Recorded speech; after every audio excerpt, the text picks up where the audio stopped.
Hello， 我是百萬 fans 的小滿，歡迎來到我的頻道。今天的分享馬上開始。今天的故事從一則寓言說起。1997年，埃及政府邀請約翰·里德進入國王密室測量金字塔。測量後，約翰預言塔中至少有2個密室。果然，20年後，科學家發現了第一密室和第二密室。約翰的預言沒錯，有人說他還知道很多秘密，但官方禁止他公布，也有人說他早已暗示過這些秘密。今天我們就來聊聊這個故事。2018年，約翰在一次學術交流會上展示自己的新發明，這個發明能讓水呈現出聲波的3維形態，聽上去很高科技，其實就是中國古代的雨洗。用手摩擦铜盆，盆中水會產生共振並呈現形狀，只不過它的裝置比雨洗精準很多。約翰在屏幕上展示了一個聲波圖形，看上去像一個生物。台下開始議論，似乎有人猜出了是什麼。接着約翰放出下一張幻燈片，原來那是3葉虫的形狀，5億年前最古老的生命形態。台下一陣驚嘆。接着他又展示出一個聲波圖形，那是海星，所有人一眼就認出來了。約翰說這是4億5千萬年前的生命形態。第3張圖形是蜘蛛網狀結構，也像原始生命，果然是2億年前的蛛網硅藻。第4張圖是6500萬年前硅藻細胞的樣子。現場觀眾紛紛舉起手機拍攝約翰開始講述。原始地球的無機物可通過閃電變成氨基酸，但這些氨基酸如何變成 DNA 和生命主流解釋認為，就像沙灘上的沙子自己組合成一塊瑞士手錶一樣，氨基酸自發組成 DNA 概率極小，但它偏偏在地球上發生了。也許就像你們剛剛看到的氨基酸變成生命，是某種聲波信號在背後推動。現場觀眾都笑了。約翰接着說，約翰福音開篇第1句，聲音與神同在，聲音就是神，通常譯為太初有道，道與神同在，道就是神。但約翰認為 word 不應譯為道，而應是聲音。西方人一聽就懂，知道約翰開了個小玩笑。現場氣氛達到高潮，約翰是真的在開玩笑，還是在暗示他發現了秘密？原來約翰的網頁上還寫了另外2條線索。他說印度教經文有一段與約翰福音相似，經中說一開始是婆羅門，與婆羅門同在的是 Vaka 這個詞。通過這個詞，婆羅門創造了一切。古埃及一塊石板記載造物神普塔的故事，石板上說普塔神創造宇宙萬物，全憑大腦思考和舌頭發出的命令。約翰認為舌頭發出的命令顯然是聲波。回想我們的創世神話，沉睡在蛋殼裡的盤古，不也是聽到某個聲音才甦醒的嗎？然後開天闢地。難道聲波真的與生命起源有關？果然，約翰網頁裡還講了這樣一個故事。一次實驗中出現了一個波形圖案，約翰本能覺得它是某種生命，但認不出來。他便去拜訪加州大學的羅伯特博士，博士給了他一張 DNA 橫切面照片，2者一模一樣。物理學家說，宇宙充滿無序狀態，宇宙必將越來越無序，但生命起源卻是把無序變成有序。除了生命，還有什麼能讓無序變有序？恰好是聲波。沙子灑在震動的水晶面上，會形成有序圖案。達芬奇、伽利略和中國的沈括都發現過，但直到1967年，瑞士醫生漢斯才正式總結為聲波成像學。他做了大量實驗，得到很多圖形。當時東方曼陀羅思想在西方科學界很熱，心理學宗師榮格認為曼陀羅代表精神世界的力量。漢斯覺得這些聲波圖形與西藏印度的曼陀羅很像，便將它們與榮格分享。榮格看後說，這些圖形在自然界中反覆出現，說明聲波可能蘊含未知的自然力量。他們還聊到一個神話信仰曼陀羅的印度教和佛教僧侶認為梵文嗡這個音具有創造和治癒的力量。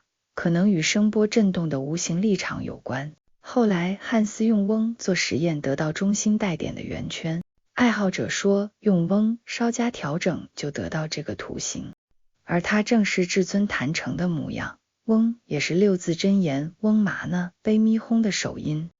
有人說佛教咒語誦經，有些人練一輩子找不到感覺，有些不懂梵語卻可頓悟奧秘不在字面。而在音韻共振，佛經無需講解，因為佛陀的真意隱藏在聲波和音韻之中。特斯拉說，一切秘密都藏在能量、頻率和振動裡。聲波蘊含的能量可能是無限的，因為存在共振現象。蘇格蘭一個小伙子練習14天，終於能用自己的嗓音擊碎玻璃杯，但他每次開始前會先敲一下杯子，聽它的聲音。他在聽杯子的固有頻率，任何物體都有自己的固有頻率，一旦外部波動達到這個頻率，就會產生共振。共振時很小的外力能被放大很多倍，這就是喊碎玻璃杯的原理。能量可通過共振放大，獲得這些能量就能得到無限能源。特斯拉當年的無線輸電塔據說也基於此。1954年，德國物理學家奧托·舒曼證實了特斯拉的發現，他發現地面上空約100英里處有一層電離層，與地面恰好形成一個共振器，其固有頻率約為8赫茲。地球上的各種波會在此共振器中衰減，但有一種波永不消失，甚至越走越強。它能把微小能量放大並傳送到任何地方，這就是舒曼波現象，稱為舒曼共振。激發舒曼共振的自然現象是閃電。看來特斯拉沒錯，地球確實是擁有無限能源的發電機，電力完全可以免費輸送到任何地方，而這一切始於一個8赫茲的次聲波。聲波能召喚巨大能量，這就是約翰當年在金字塔中發現的秘密嗎？約翰說，當年在國王密室測量時，他甚至被允許躺進石棺睡了一覺。突然一個靈感閃現，都說石棺是整個金字塔的能量共振點，那為何不用波形成像技術觀察聲波在石棺上呈現什麼形狀？約翰提出做這個額外小實驗，埃及官員同意了。他在石棺上鋪了一層薄膜，用鋁箔固定邊緣，讓石棺變成一面鼓，撒上細沙調節聲波。不久，鼓面出現了一個形狀。埃及助理說等等，這是古埃及象形文脊柱的意思。繼續調整，又出現一個形狀，助理立刻緊張起來。那是荷魯斯之眼。助理說，曾有5位祭司在這裡召喚出荷魯斯之眼，後來祭司們消失了，只有一人瘋癲地跑出，最後自殘而死。約翰很淡定，繼續調整頻率，第3個象形文出現了。埃及助理鬆了口氣，那是伊西斯之結，意為保護。約翰的故事讓人聯想到那個著名都市傳說，金字塔不是陵墓，而是巨型發電機。原理與特斯拉塔和舒曼共振相同，發出的不只是電能，還有某種未知能量。這些能量全部轟擊在國王石棺上。有人說石棺內壁有高能灼燒痕跡，有人說石棺最細微的道角都符合整個大金字塔的數學結構，還有人說石棺中的奧元素需要高壓電才能制取。考古學家推測石棺是安放法老棺椁的，但法老遺體不在此，石棺還缺了一角，像發生過事故。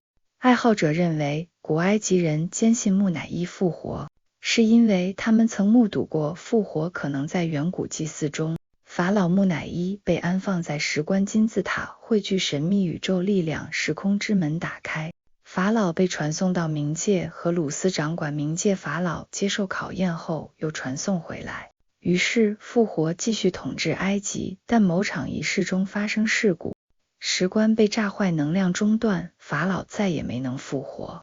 後來古埃及人仍保留木乃伊和復活傳統，但真正的復活機器已無法運作。也許這就是約翰暗示的真相。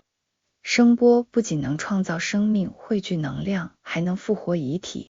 太玄換了現實中是否有類似現象？左邊是432赫茲的聲波圖形，右邊是440赫茲的圖形。大家覺得哪個更美、更和諧？432赫茲是歷代數學家、天文學家、音樂家公認的優美頻率，說它能與宇宙共振，是黃金比例，讓人感覺協調。支持者包括畢達哥拉斯、開普勒、伽利略、巴赫、莫扎特、貝多芬等。音樂家將音符 A 定為432赫茲，所有音符的振動頻率都很整齊。從巴赫時代開始，音樂一直以432赫茲為主，但二戰後，國際標準組織將 A 改為440赫茲，於是音符表變成了小樹稀碎的樣子，失去了與自然共振的頻率。現在我們聽到的音樂99.999%都是440赫茲。有人說，現代音樂聽多了煩躁，古典樂卻讓人平靜。也許正是因為古典樂多為432赫茲，而現代樂是440赫茲。蘇美爾王表記載，前3位阿努納奇分別統治28800年、43200年、36000年。這些數字恰好是432的倍數，也是樂譜上的和弦頻率。蘇美爾人還說，阿努納奇告訴他們，地球歲差是25920年，正好是432的60倍。古埃及也留下432密碼，金字塔的尺寸恰好是地球半圓的43200%。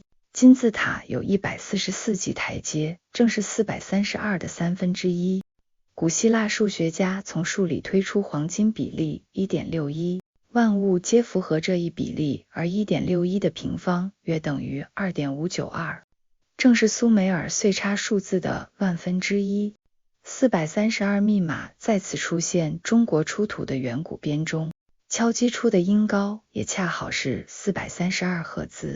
瑪雅曆法中的長紀年單位卡頓等於144000天，也是432的和弦数。432密碼幾乎出現在所有古文明記錄中，也許他們都知道金字塔的秘密，知道用声波與宇宙共振的方法，並用聲波與天地溝通。但後來金字塔被毀，特斯拉被雪藏，約翰只能暗示他發現的秘密。我們更慘，連432赫茲的音樂都聽不到了。是誰在阻止我們與宇宙共振？這背後的陰謀又是另一個不能說的秘密了。感謝觀看本期內容，記得訂閱、關注、轉發。下期見，你的小滿馬上回來。